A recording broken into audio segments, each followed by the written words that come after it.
Hello friends, welcome to my YouTube channel Shiksha Kendra में आपका स्वागत है। आज हम 9वीं कक्षा का जो पहला जीव विज्ञान की जो जीवन की मौलिक इकाई लेकर आए हैं, ये इसके बारे में हम आज चर्चा करने जा रहे हैं। ठीक है, 9वीं कक्षा में ये the fundamental unit of life. यदि मेरे चैनल में नए हैं तो चैनल को सब्सक्राइब कर दिए और बेल आइकन को प्रेस कर दिए, जिससे कि आगे आने वाले जो वीडियो मिलेंगे आपको पहले मिलेंगे, क्योंकि स्टेप बाय स्टेप इसको हम पढ़ाने जा रहे हैं। ठीक है, मेरे चैनल में एंड तक बने रहिए। ठीक है, चलिए शुरू करते हैं। जीवन की मौलिक इकाई। आज हम जीवन की मौलिक इकाई के बारे में चर्चा करेंगे। ठीक है, फंडामेंटल यूनिट ऑफ लाइफ जिसको कहा जाता है।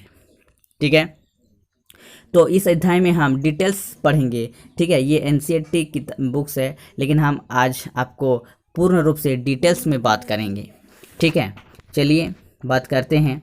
तो हम जो कोशिका की आधारभूत इकाई है, ठीक है, वो मौलिक इकाई सेम है। ठीक है, तो हम जानते हैं कि प्रत्येक जीव शारीरिक कोशिकाओं का बना होता है। ठीक है, जो जितने सारे जीव है, प्रत्येक कोई भी न किसी ने जीव में जो है कोशिकाओं को जीवन की आधारभूत संरचना एवं कार्यात्मक इकाई कहा जाता है। ठीक है, तो माना गया है कोशिका जीव द्रव्य से बनी एक संरचना है जिसमें विभिन्न रासायनिक तत्व संयोजन कर यौगिक के रूप में उपस्थित रहते हैं। ठीक है, तो अकार्बनिक यौगिक मुख्यतः जल एवं लवण के रूप में तथा कार्बनिक यौगिक मुख्यतः प्रोटीन, वसा, कार्बोहाइड्रेट, न्यूक्लिक अम्ल के रूप में रहते हैं। ये कोशिका में यह जीवद्रव्य एक छिद्र युक्त रचनात्मक परागम प्लाज्मा झिल्ली से घिरी रहती है एवं इसके बीच में एक केंद्रक होता है। ठीक है, तो पिछले कक्षा में आप लोग पढ़े हैं कि ये परागम झिल्ली, कोशिका को परागम झिल्ली क्यों कहते हैं। ठीक है, क्योंकि कोशिका के निंद में छिद्र होते हैं और उसमें क्या गैसों का आदान प्रदान होते हैं। ठीक है, तो ये परागम झिल्ली इसीलिए कहते हैं। तो अब हम कोशिकाओं में विविधता के बारे में चर्चा करेंगे। कोशिकाओं जो है भिन्न भिन्न क्यों होते हैं। कोशिका जीवों की कोशिकाओं के रूप में यानी शेप, आकार यानी साइज और संख्या यानी नंबर में काफ़ी भिन्नता होती है। जितने सारे जीव हम जीवन में अभी देख रहे हैं, सभी जीव में किसी न किसी रूप में, शेप में, साइज में और नंबर में यानी आकार में, रूप में और संख्या में काफ़ी भिन्नता देखने को मिलते हैं। ठीक है, आपको विभिन्न कोशिकाओं के रूप में और आकार में विविधता का ज्ञान सरलता से हो जाएगा। ठीक है, तो कोशिका जो है, ये कोशिकाएं अलग अलग आकार की होती है। यह कम से कम 0.1 माइक्रोमीटर, ठीक है, 0.1 माइक्रोमीटर का होता है, जैसे प्लूरोन्यूमोनिया जो कि है, और अधिकतम जो कि है 170 गुना 135, ठीक है, मिलीमीटर का होता है। जैसे शुतुरमुर्ग का जो अंडा होता है, इसका साइज ये है, ठीक है, इतना होता है। जीवाणु की कोशिका 1 मीटर माइक्रोमीटर से 10 माइक्रोमीटर व्यास तक होती है। जीवाणु की जो कोशिका, ठीक है, 1 माइक्रोमीटर से लेकर के 10 माइक्रोमीटर तक इसका व्यास होती है। तंत्रिका कोशिकाओं का आकार एवं 1 मीटर से भी अधिक लंबा होता है। तंत्रिका कोशिका की बात करें, तंत्रिका कोशिका जो होते हैं हम लोग देखते हैं, तो तंत्रिका कोशिका सबसे लंबी कोशिका होती है। तंत्रिका कोशिका जिसको हम लोग क्या बोलते हैं, न्यूरॉन कहा जाता है। ये हम लोग ये क्वेश्चन भी, इससे संबंधित कुछ क्वेश्चन भी आते हैं। तो मानव की सबसे लंबी कोशिका क्या है, यह मनुष्य की, वो है न्यूरॉन यानी तंत्रिका कोशिका। शरीर के सबसे बड़ी कोशिका है। ठीक है, तंत्रिका कोशिका मनुष्य के शरीर की सबसे बड़ी कोशिका है।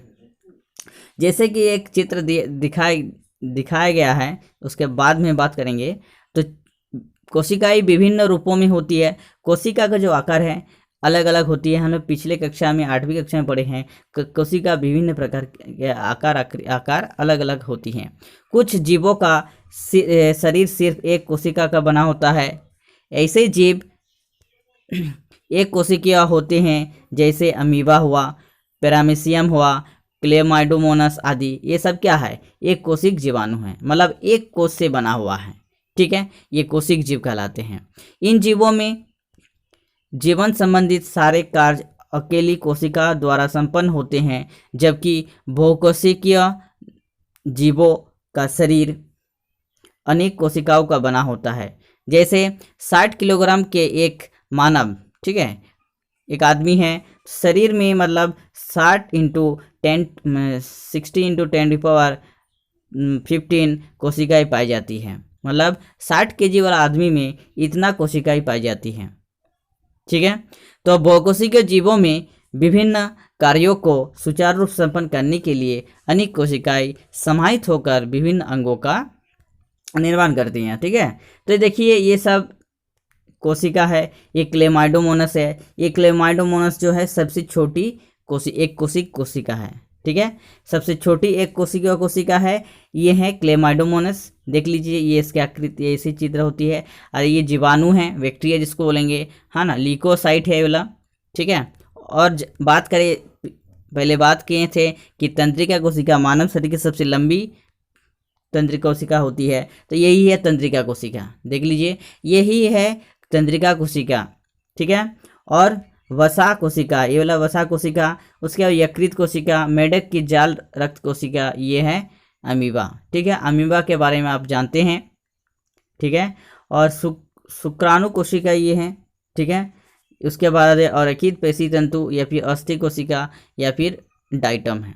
ठीक है, तो इनमें श्रम विभाजन होता है। जितना देखे हैं सब में डिवीजन ऑफ लेबर है, श्रम विभाजन होता है। विभिन्न प्रकार के पौधे जैसे शैवाल हुआ, कवक हुआ, मॉस हुआ, फर्न हुआ, ये सब क्या आदि तथा जंतु के उदाहरण, ये सब क्या है? इस प्रकार के श्रम विभाजन होते हैं। बहुकोशिक जीवों का विकास एक कोशिक से ही है, कोशिका विभाजन द्वारा होता है। तो बहुकोशिक का जो निर्माण होता है यानी विकास होता है, वो एक कोशिक से ही क्या होता है? विकास होकर के, है ना, कोशिका विभाजन के द्वारा बहुकोशिक जीव बनते हैं। ये बहुत बड़ा जो जीव बना हुआ, एक कोशिक जो मतलब विकास होकर के बड़ा जीव तैयार हुआ। ठीक है, याद रखिएगा कि एक कोशिक जीव से ही कोशिका विभाजन करके क्या बनते हैं? बहुकोशिक जीव निर्माण करते हैं। कोशिका का आकार एवं आकृति उसके कार्यों के अनुरूप होती है। ठीक है, कुछ कोशिकाएं अपना आकार बदलती है, जैसे अमीबा, हमारे शरीर में मौजूद श्वेत रक्त कोशिकाएं या वाइट ब्लड सेल्स, जिन्हें ल्यूकोसाइट्स कहते हैं। ठीक है, भी निरंतर अपना रूप बदलते रहते हैं। तंत्रिका कोशिका का आकार बहुत पतला लंबे तार की तरह होता है, जानते हैं, अभी दिखाए हैं। इसके द्वारा आवेगों का संचालन होता है, जैसे बिजली का तार चालन तारों द्वारा होता है। ठीक उसी प्रकार आवेगों का चालन तार की तरह लंबी पतली तंत्रिका कोशिकाओं के द्वारा शरीर के विभिन्न भागों में होता है। कुछ जीवों में शरीर का आकार लगभग स्थिर रहता है। ठीक है, जिस तरह से हमारे शरीर में तंत्रिका कोशिका जो पूरा फैला रहता है, उसी तरह से हमारे जैसे इलेक्ट्रिक जैसे बात करें, जिसे प्रवाहित होती हैं विद्युत का, उसी तरह से हमारे ये जाल की तरह फैला हुआ है ये तंत्रिका कोशिकाएं।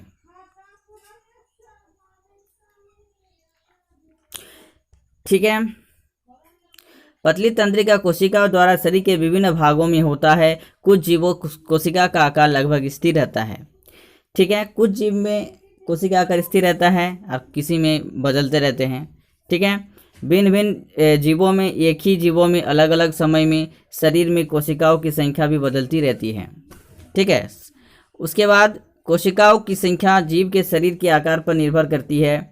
उदाहरण के लिए चूहे के शरीर में कोशिकाओं की संख्या हाथी के शरीर में मौजूद कोशिकाओं की संख्या से बहुत ही कम होती है। ठीक है, क्योंकि बड़े कोशिका बहुत बड़े शरीर है, पौधों में भी, है ना, वट वृक्ष की तुलना में गुलाब के वृक्ष में कोशिकाओं की संख्या बहुत कम होती है, क्योंकि बड वृक्ष जो होती है बहुत विशाल होती है, जबकि ये जो गुलाब का जो पौधा होता है ये छोटा है, ये उसकी तुलना में कोशिकाओं की संख्या सबसे कम होती है ना। अब कोशिका के जीवन स्तर की बात करें। कोशिका प्रत्येक जीव के शरीर का निर्माण करने वाली कोशिका कुछ मूलभूत कार्य करने की क्षमता होती है। बहुकोशिक जीवों में ये कोशिकाएं आपस में समूह बनाकर ऊतक का निर्माण करती हैं। ठीक है, एक ही संरचना और एक सा कार्य करने वाले कोशिकाओं के समूह को ऊतक कहते हैं। क्या कहते हैं? ऊतक कहते हैं। एक ही संरचना और एक सा कार्य करने वाली कोशिकाओं के समूह को ऊतक कहते हैं। ठीक है, तो ऊतक के समूह जो किसी विशेष कार्य को संपन्न करते हैं तथा जिनका विशिष्ट संरचनात्मक संगठन होता है उसे अंग कहते हैं। ठीक है, उदाहरण के लिए भोजन के पाचन में संपूर्ण प्रक्रिया ले, सबसे पहले भोजन अंतर्ग्रहण होता है, फिर उसका पाचन होता है, फिर उसका अवशोषण होता है, फिर उसका स्वांगीकरण होता है और अनपचे भोजन का मल के रूप में शरीर से बाहर निष्कासित होता है। प्रत्येक कार्य अलग अलग पाचन अंगों द्वारा होते हैं। जानते हैं जितने सारे अंग हैं ना, सब में पाचन, जो अलग अलग पाचन अंगों का मतलब सबसे पहले मुख हुआ पाचन क्रिया, उसके बाद आमाशय, आंत, यकृत आदि द्वारा संपन्न होते हैं। पाचन क्रिया ये संपन्न हुआ। अलग अलग अंगों के द्वारा पाचित मतलब क्या होता है, ये अलग अलग अंगों के द्वारा पाचन क्रिया संभव होती है। मुख हुआ, आमाशय, दांत, आंत हुआ, यकृत आदि समूह के रूप में एक विशेष तंत्र की संरचना करते हैं जिसे पाचन तंत्र कहते हैं।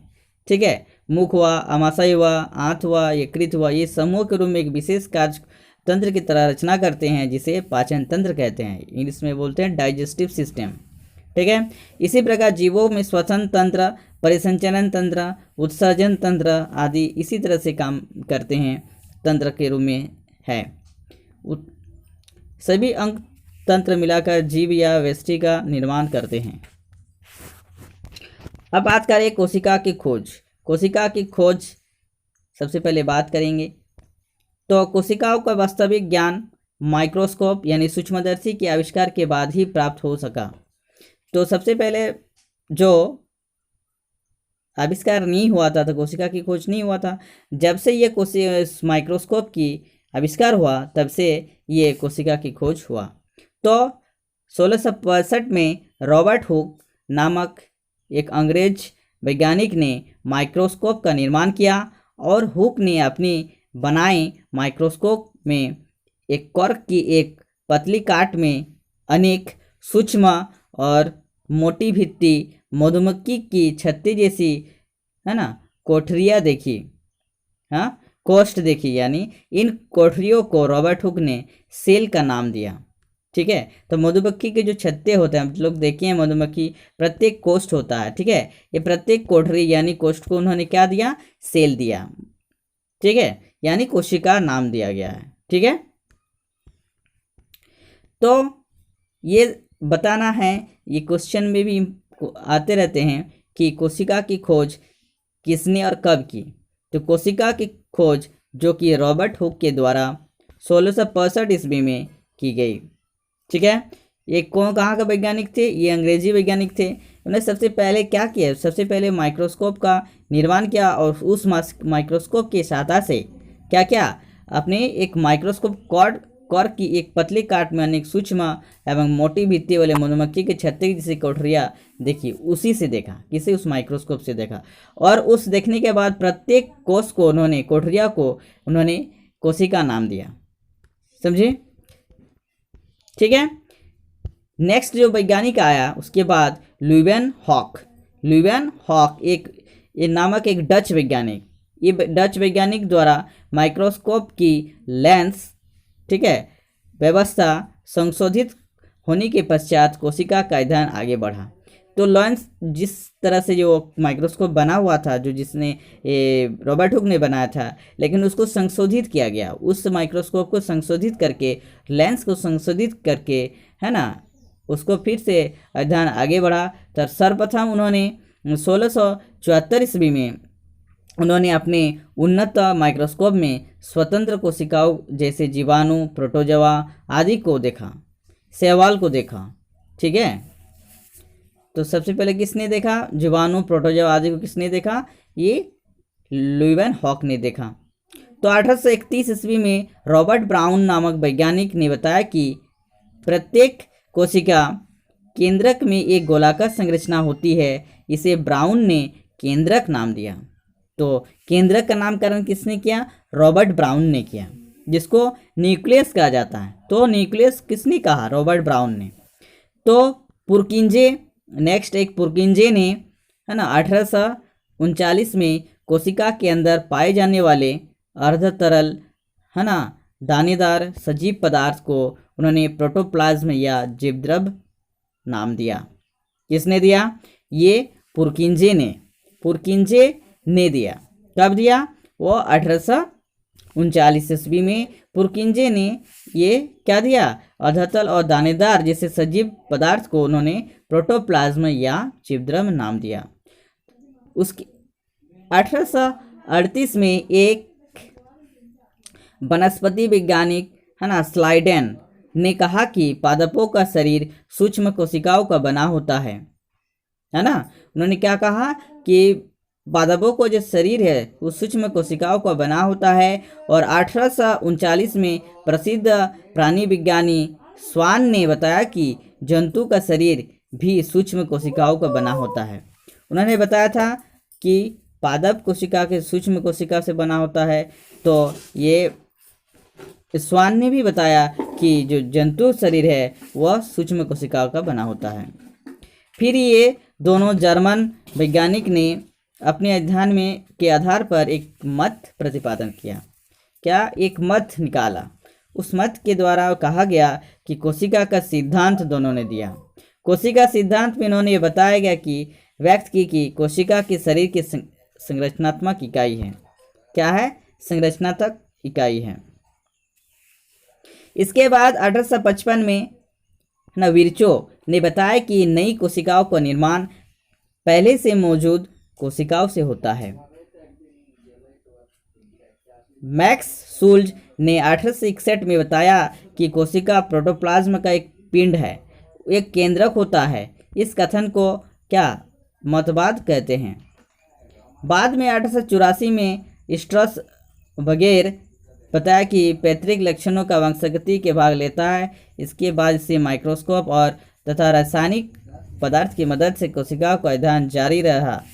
तो 1931 में इलेक्ट्रॉन माइक्रोस्कोप के आविष्कार एम नल एवं ई रस्का द्वारा हुआ। इसकी सहायता से कोशिकाओं एवं कोशिकांगों की रचनाओं का ज्ञान धीरे धीरे बढ़ता रहा। ठीक है,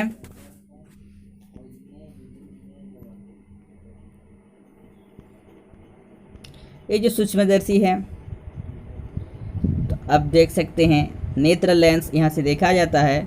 ठीक है, और आरंभिक ये हैं समायोजक पैच है। ठीक है, उसके बाद देह नली है, यहाँ से सूक्ष्म संयोजक पैच है। फिर ये भुज है जिसको बोलेंगे, ये वाला है। ठीक है, और ये स्टैंड जैसे हैं, ये अभिदर्शक लेंस यहाँ लगा रहता है। ठीक है, और उसके बाद ये एक लेंस रहता है, उसके नीचे फिर ठीक नीचे ये भी एक दर्पण है लगा रहता है। ठीक है, तो उसके नीचे जो भी आधार है, ये आधार में हम लोग जिसको टेस्ट करना रहता है, एक्सपेरिमेंट करेंगे, उसको नीचे रखते हैं। ठीक है, ये घूर्णी होता है। सूक्ष्मदर्शी से देखने के बाद इस तरह का आपको प्याज की झिल्ली में टेस्ट करेंगे तो इस तरह से दागी दागी दिखाई देगा। ठीक है,